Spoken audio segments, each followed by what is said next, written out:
Commentaire de saint Thomas d'Aquin sur l'Évangile de Jean, chapitre 1er, le baptême de Jésus par Jean-Baptiste, suite. La colombe était-elle un véritable animal? Existait-elle avant l'apparition? À vrai dire, il est plus conforme à la raison d'affirmer que ce fut une vraie colombe. Car l'Esprit Saint vint pour manifester le Christ, qui étant la vérité, ne devait être manifesté que par la vérité. À la seconde question, existait-elle avant l'apparition? Il faut répondre non. Elle fut formée alors par la puissance divine, sans l'accouplement d'un mâle et d'une femelle, comme le corps du Christ fut conçu par la puissance de l'Esprit Saint et non à partir de la semence de l'homme.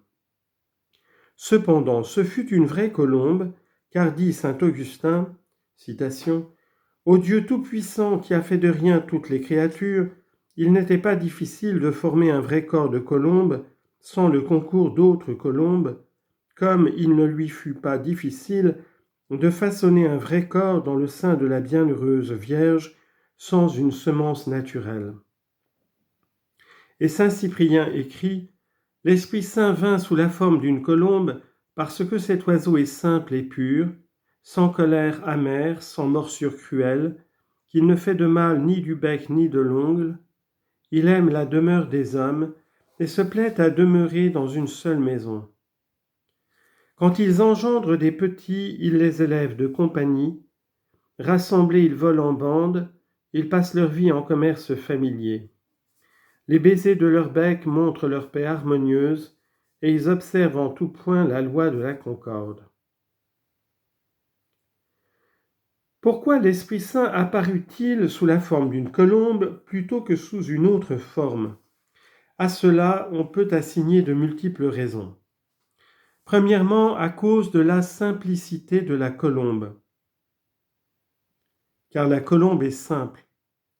Citation, « Soyez prudents comme des serpents et simples comme des colombes. » Matthieu chapitre 10, verset 16.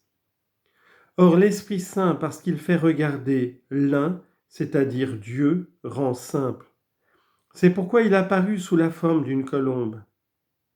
Selon saint Augustin, il apparut encore sous forme de feu, au-dessus des disciples réunis, parce que certains sont simples mais tièdes, et d'autres fervents mais fourbes.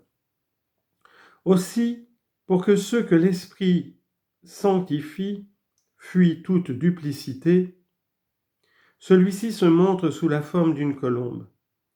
Et afin que la simplicité n'engendre pas la froideur, il se montre sous la forme du feu. Deuxièmement, à cause de l'unité de la charité, car la colombe brûle d'un grand amour. Unique est ma colombe.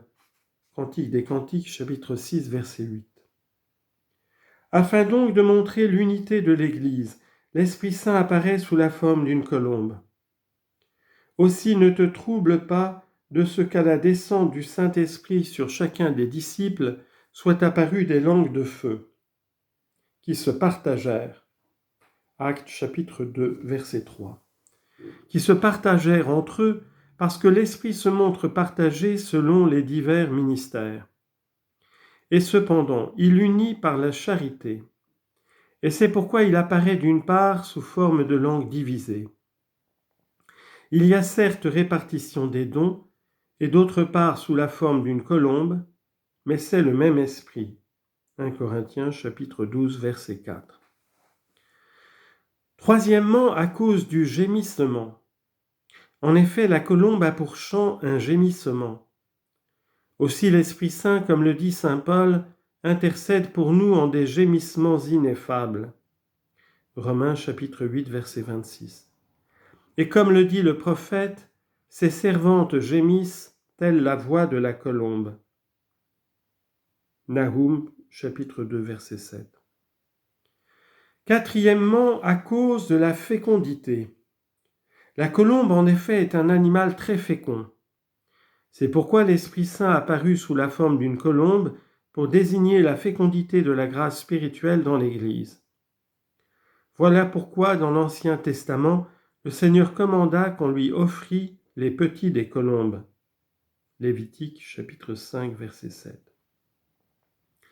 Cinquièmement, à cause du caractère avisé de la colombe, car elle siège au bord des eaux, elle y regarde, aperçoit le vol du faucon et se met à l'abri. Ses yeux sont des colombes au bord des ruisseaux. Cantique des Cantiques, chapitre 5, verset 12. Cinquièmement, puisque dans le baptême, l'Esprit Saint est notre garde et notre défense, il convient qu'il apparaisse sous la forme d'une colombe. Que l'Esprit Saint soit descendu du ciel comme une colombe, cela répond enfin à une figure de l'Ancien Testament. Genèse chapitre 8, verset 11. En effet, de même que la colombe, en rapportant un rameau d'olivier, donna un signe de la clémence de Dieu à ceux qui avaient été préservés des eaux du déluge, de même l'Esprit Saint venant sous la forme d'une colombe lors du baptême du Christ donne un signe de la clémence divine qui remet les péchés et confère la grâce aux baptisés. Jean ajoute que l'Esprit Saint est demeuré sur lui parce que le fait de demeurer implique le repos. Que l'Esprit Saint ne demeure pas en quelqu'un, cela peut avoir lieu pour deux raisons. L'une provient du péché. Tous les hommes, excepté le Christ, sont déchirés par les blessures du péché mortel qui fait fuir l'Esprit Saint, ou sont ternis par la tache du péché véniel qui empêche certaines opérations du Saint-Esprit. Or dans le Christ, il n'y eut de péché ni mortel, ni véniel, ni originel. C'est pourquoi en lui le repos de l'Esprit Saint ne fut pas troublé. Mais il est demeuré sur lui, c'est-à-dire il s'est reposé sur lui. Que l'Esprit ne demeure pas en quelqu'un, cela peut s'entendre aussi des grâces charismatiques. Les saints, en effet, n'en ont pas toujours le pouvoir à leur disposition. Ainsi, ils n'ont pas toujours celui de faire des miracles, et l'esprit de prophétie n'assiste pas toujours les prophètes.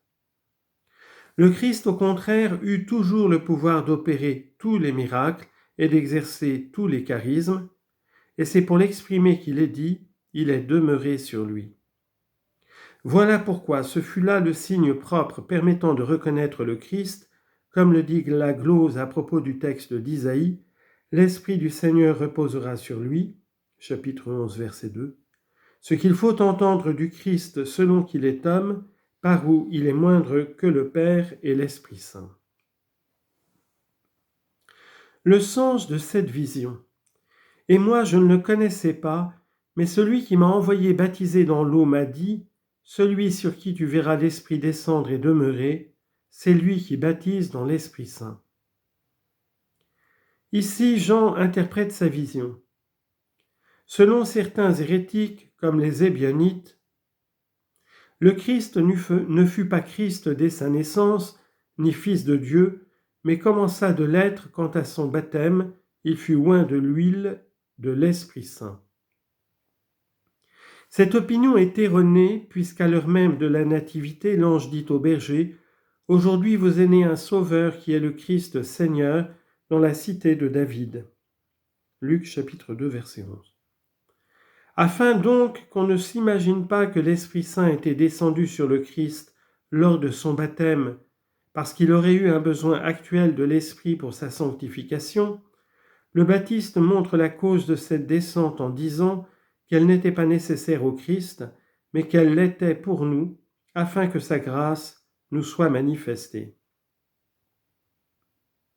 C'est pourquoi il dit « Et moi je ne le connaissais pas, mais c'est pour qu'il fût manifesté à Israël que je suis venu baptiser dans l'eau. »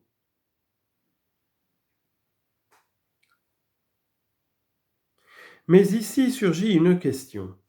Jean dit en effet « Celui qui m'a envoyé baptiser dans l'eau ».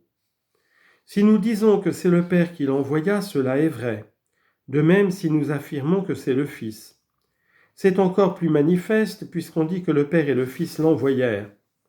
En effet, Jean n'est pas de ceux dont il est dit « Je n'ai pas envoyé ces prophètes et ils courent, je ne leur ai pas parlé et ils prophétisent. » Jérémie chapitre 23, verset 21. Dès lors, comment Jean peut-il affirmer « Moi je ne le connaissais pas » si le Fils l'a envoyé ? Si on dit que bien qu'il le connût selon la divinité, cependant il ne le connaissait pas selon l'humanité, et ne le connut ainsi qu'après avoir vu descendre sur lui l'Esprit Saint, je réplique que l'Esprit Saint descendu sur le Christ à son baptême, et que Jean a connu le Christ avant de le baptiser. Autrement, il n'aurait pas dit « C'est moi qui dois être baptisé par toi, et tu viens à moi » Matthieu chapitre 3, verset 14.